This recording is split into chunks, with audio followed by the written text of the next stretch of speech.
What I'm going to show you is George's motion picture footage. It's actual 8 and 16 millimeter reels.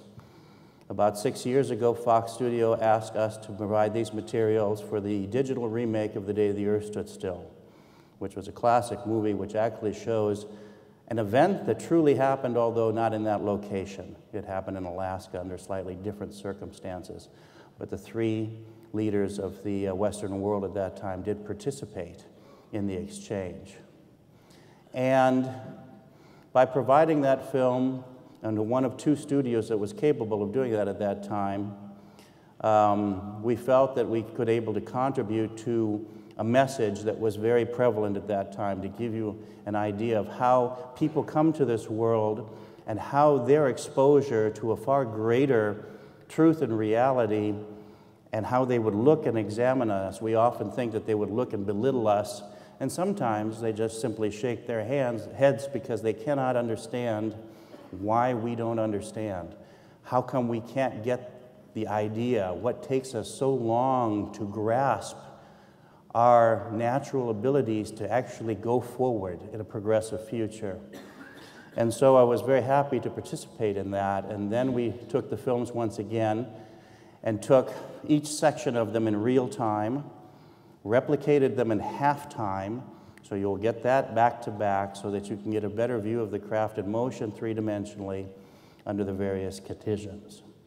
Also, I'm going to show you a PowerPoint presentation that has an accumulation of pictures not only from George, but from around the world.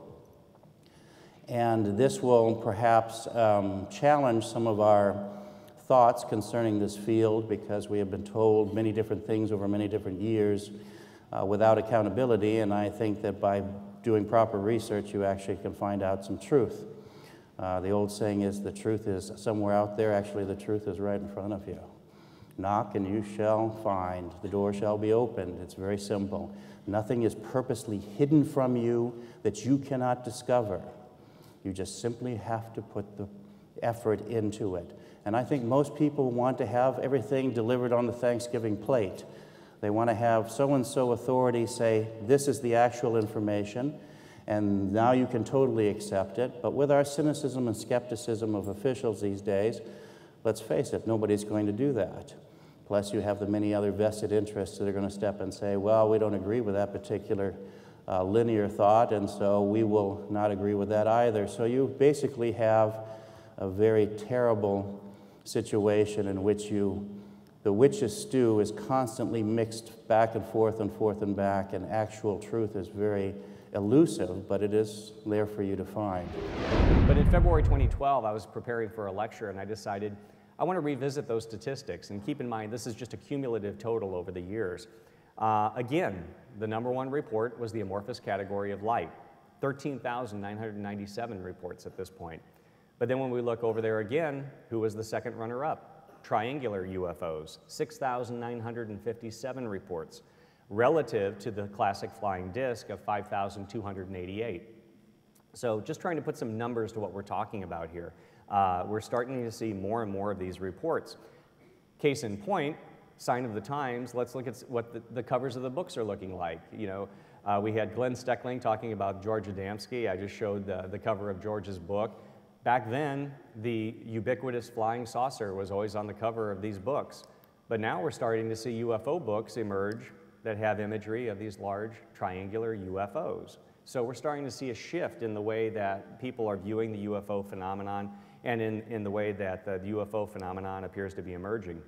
So despite the prevalence of reports, the one prevailing argument, which I hope I will dash against the rocks after you have a chance to see my research, that these triangular UFO reports are relatively new, and therefore they must be military.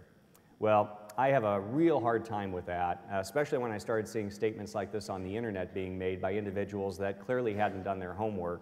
And as I've told a number of you throughout the week, this is something I can't be kind about. You know, you simply don't know what you're talking about if you're throwing statements out there like that. And I back that up with the information I'm going to be sharing with you today. So all I can say with regard to that statement, wrong. I can't be ambiguous with regard to that. So looking at that, there's a history of reports. I just want to share a few of the newspaper articles I've come across going through newspaper archives and my own case files. This was a case from 1960, Connecticut. New saucer twist, flying triangle, seen in state. And wouldn't you agree that that sketch from 1960 certainly looks like what we're receiving today? Another one. This is from 1955. Now it's flying triangle, strange object seen in La Crescenta skies. And it goes on to describe a very detailed account of a large triangular UFO. Here's another one, 1978, Malibu, California, triangular-shaped UFO. Another one, this is from the UK, mystery flying triangle spotted flashing over north. I believe that was from 1960 as well. Another one, that triangle is no plane, says expert. And this was seen over Cardiff, and this was in the 80s. So we have a history of reports. But one of the common questions I receive, what's the oldest report you've heard, or how far do these reports go back? I was surprised to find in one of the classic books from this field of research, Flying Saucers Are Real by Don Kehoe. In his very first book, he references triangular UFOs. I had read this years ago, long before I was doing the triangular UFO research. My awareness changed immediately, of course, but the first time I thought, well, that's one time, and I won't say anything to anyone, no one will believe me, and so, but they kept coming back, and over and over again, and I was baffled, what do they want?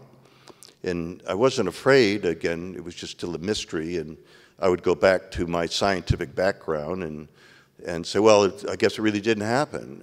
And then it would happen again, and I knew it happened, but I was back and forth in and out of denial.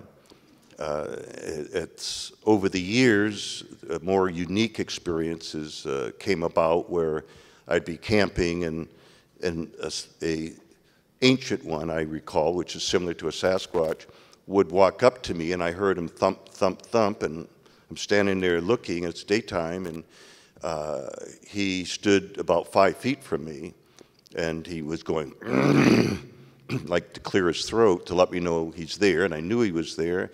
Then when he moved his feet, I could see right in front of me the leaves and sticks moving, and he did it deliberately. And I said, it's okay for you to show yourself if you want, and I said, I'm fine with that, and he never did, this particular incident anyway. So I was having more and more and feeling more comfortable, and they started helping me, and I had a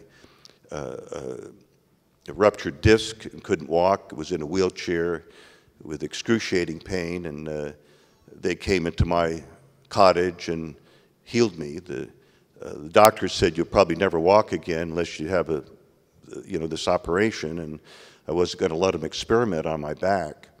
But when he saw me in town 2 weeks later jogging down the street, when I had on a scale of 1 to 10, my pain was 10.5, and he knew it because, again, he had seen me, and I thought he was going to faint, and he looked at me, and he tried to talk, his mouth was going, but nothing was coming out, and he kept pointing to my leg and stuff, and I just said, have a nice day, and I jogged across the street, and I was going to the bank before it closed, kind of thing. So all this has changed me, and it keeps changing me because they keep doing things they didn't do over the 35 years, and I'm working more closely with them than ever. And they're in my room upstairs. They've talked to me since I've been here, and even when I'm talking to some of you folks, they were talking to me. So it's the way it is.